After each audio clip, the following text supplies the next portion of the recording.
Hello everyone, welcome to high study. आज का topic है मनी इंस्ट्रूमेंट से रिलेटेड। देखते हैं सबसे पहले मनी मल्टीप्लायर। जैसे इसके नाम से पता चल रहा है कुछ मनी का मल्टीप्लिकेशन हो रहा है। ठीक है, समझते हैं। जैसे कि जब कोई बैंक से कोई व्यक्ति ने पैसे लिए, मान लेते हैं कि इसने 500 रुपये लिए, तो ये मार्केट में सबसे पहले 500 रुपये आ गए। इसके बाद जब ये व्यक्ति इन 500 रुपये को खर्च करके मान लेते हैं कि इसने 500 रुपये की सेव खरीद ली।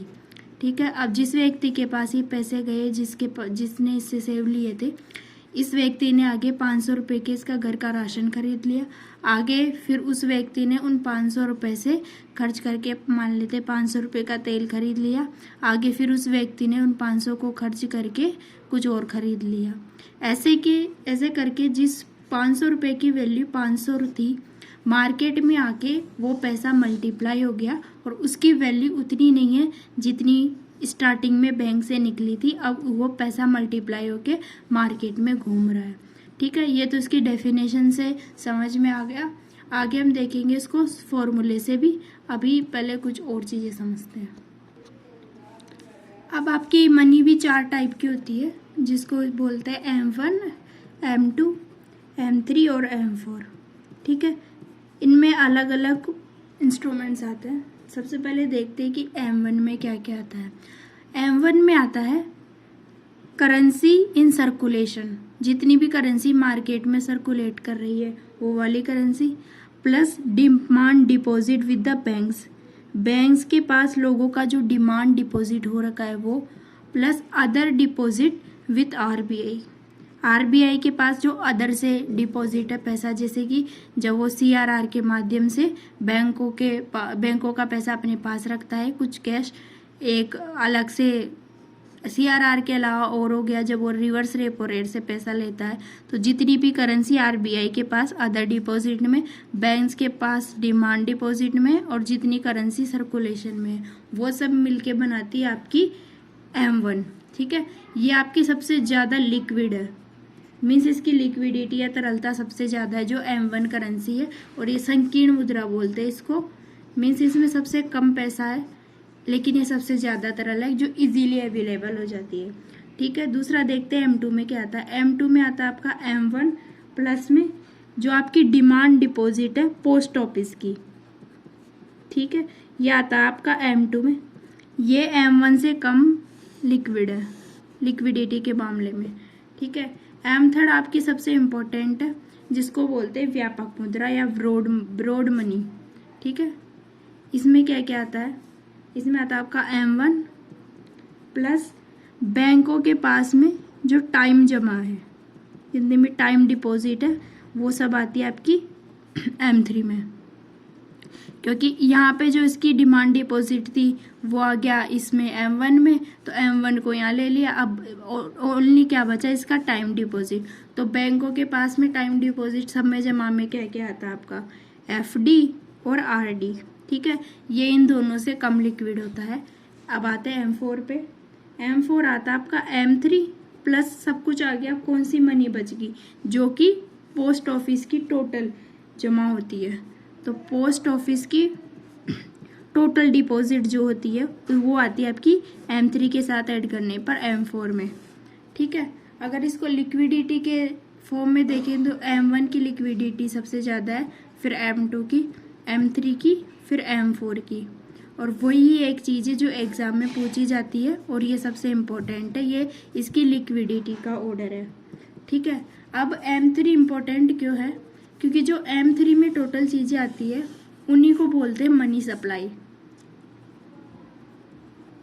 ठीक है, मीन्स मनी सप्लाई का मतलब है कि कितनी मनी आपके मार्केट में है, तो इसको बोलते हैं आपका M3 या MS मनी सप्लाई। ये सबसे इम्पोर्टेंट है। ठीक है, ठीक है, अब आगे समझते। एक होता है आपका MO या बेस मनी, या फिर बोलते हैं इसको हाई पावर्ड मनी। ये क्या होता है, हाई पावर्ड मनी या MO में क्या आता है आपका, इसमें आता है आपका CC प्लस में R। CC क्या है, लोगों के पास में जो नगद जमा है, नगद करेंसी है, सॉरी, जितनी भी नगद करेंसी है वो सारी क्या आती है इसमें CC में आती है। प्लस R में क्या आता है, रिजर्व, बैंक रिजर्व जितना भी है वो सब। ये हाई पावर्ड मनी है, ठीक है। ये होती है आपकी जमा, जैसे SLR में हो गया और CRR, ये सब टोटल प्लस में करेंसी इन सर्कुलेशन। अब मनी मल्टीप्लायर को समझते हैं। जैसा अपन ने यहाँ देखा था, तो यहाँ पे हाई पावर्ड मनी के सेंस में क्या है, जो सबसे पहले बार निकलती है। जैसे कि ये 500 रुपये इस व्यक्ति ने लेके निकले थे, तो ये इसका क्या है, MO, या इसका जो हाई पावर्ड मनी है वो है, क्योंकि पहली बार ये करेंसी निकली। फिर जब ये सर्कुलेट होकर मल्टीप्लाई हो जाती है, तो मार्केट का जो टोटल मनी सप्लाई है वो बढ़ जाता है। तो यहाँ पे मनी सप्लाई कितना हो गया, ये 500 के जितनी बार ये मल्टीप्लाई हो गया। तो ऐसे एग्जाम्पल के तौर पे देख रहे हैं, एग्जैक्ट ऐसे वर्क नहीं करता है, ठीक है। तो ये हो गया आपका 2500, ठीक है। अब मनी मल्टीप्लायर का फॉर्मूला क्या होता है आपका, मनी मल्टीप्लायर होता है आपका जितनी टोटल मनी सप्लाई है इसको डिवाइड कर देते हैं हाई पावर्ड मनी से, या फिर जो टोटल MO है आपका उससे। मनी सप्लाई मार्केट में कितना पैसा है, ठीक है। तो अभी आपने देखा, ये एग्जांपल से समझ रहे अपन, ऐसा रियल में नहीं होता, ठीक है। 500 तो आपका मनी कितनी बार मल्टीप्लाई हो गया, 5 बार। तो ऐसे काम करता है आपका मनी मल्टीप्लाई, ठीक है। आप समझते हैं GSEC या गवर्नमेंट सिक्योरिटी क्या होती है। ये क्या है, एक ट्रेडेबल इंस्ट्रूमेंट है जो जारी कौन करता है, या तो सेंट्रल गवर्नमेंट या स्टेट गवर्नमेंट के द्वारा जारी किया गया एक ट्रेडेबल इंस्ट्रूमेंट है। ये रिस्क फ्री होता है, क्योंकि आपकी जो गवर्नमेंट है वो जनरली कोलैप्स नहीं करेगी। तो इसमें अगर आप इन्वेस्ट करेंगे तो आपका रिस्क बिल्कुल भी जीरो रहेगा, और गिल्ट एज इंस्ट्रूमेंट बोलते हैं इसको, ठीक है। अब ये भी 4 टाइप की है जो आपका गवर्नमेंट सिक्योरिटी है। सबसे पहले आता है आपका T-बिल्स, एक होता है आपका CMB कैश मैनेजमेंट बिल, एक होता है आपका स्टेट डेवलपमेंट लोन, और एक होता है आपका डेटेड सिक्योरिटी, ठीक है। इन चारों को समझते हैं ये कैसे काम करती है, ठीक है। सबसे पहले T-बिल्स के बारे में आप समझते हैं।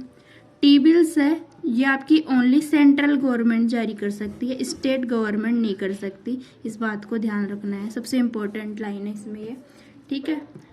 दूसरी बात इसके बारे में ध्यान रखनी वो ये है कि ये 91, 182 और 640 मतलब लेस देन 1 ईयर पे जारी होती है। मीन्स ये अल्पकालिक की है, ठीक है। अल्पकालिक GSEC है जो लेस देन 1 ईयर के लिए जारी होती है। 91 डेज, 182 डेज और 364, ठीक है। इसको गवर्नमेंट के लिए जारी किया जाए, गवर्नमेंट जारी करती है, लेकिन जारी कौन करता है, RBI गवर्नमेंट के लिए जारी करता है इसको, ठीक है। दूसरी चीज, इस पे कोई ब्याज नहीं मिलता है, क्योंकि ये जीरो कूपन इंस्ट्रूमेंट है आपकी T-बिल्स, इस पे कोई भी ब्याज नहीं प्राप्त होता, ठीक है। इसके आगे समझते हैं, इसमें जो मेन चीज है वो है ये डिस्काउंट पे जारी होती है। इसका मतलब ये है कि मान लेते इसकी रियल वैल्यू तो है 100 रुपये, परंतु जब आप इसको खरीद देंगे तो ये आपको मिलेगी 95 में, और ये फेस वैल्यू पर रिडीम होता है। मीन्स आपने 95 में खरीदी, लेकिन जब आप इसको बेचेंगे तो आपको कितने मिलेंगे, 100 रुपीज़ मिलेंगे। ये बात ध्यान रखनी है। ये हो गया T-बिल्स। जो आपका कैश मैनेजमेंट बिल है वो सेम T-बिल जैसा होता है, इसकी सारी प्रॉपर्टीज T-बिल जैसी है, बस इसका जो टाइम है वो लेस देन 90 है। मीन्स लेस देन 91 डेज जब आ जाता है तो उसको बोलते हैं आपकी कैश मैनेजमेंट बिल। अब तो ये बंद हो गया है, ठीक है। अब समझते हैं आपका स्टेट डेवलपमेंट लोन। पहले समझते हैं डेटेड सिक्योरिटी क्या होती है। जो आपकी डेटेड सिक्योरिटी होती है उस पर आपको एक फिक्स इंटरेस्ट मिलता है, मीन्स इस पर आपको ब्याज दर प्राप्त होती है, और इसका जो टाइम पीरियड है वो है आपका 5 ईयर से लेकर के 40 वर्ष तक, ठीक है। इसका मतलब ये दीर्घकालिक है, मीन्स लॉन्ग पीरियड के लिए चलती है। जो आपका SDL है वो एक टाइप का डेटेड सिक्योरिटी है, लेकिन ये राज्यों के द्वारा जारी किया जाता है, और ये ऑक्शन पे जारी करते हैं राज्य, और फिर उससे अपना पैसा प्राप्त करते हैं, ठीक है। ऐसी और वीडियोस देखने के लिए हाई स्टडी चैनल को सब्सक्राइब कर लीजिए, और इकोनॉमिक्स की प्लेलिस्ट डाल दी गई है, उसको आप विजिट कर सकते हैं। Thanks for watching.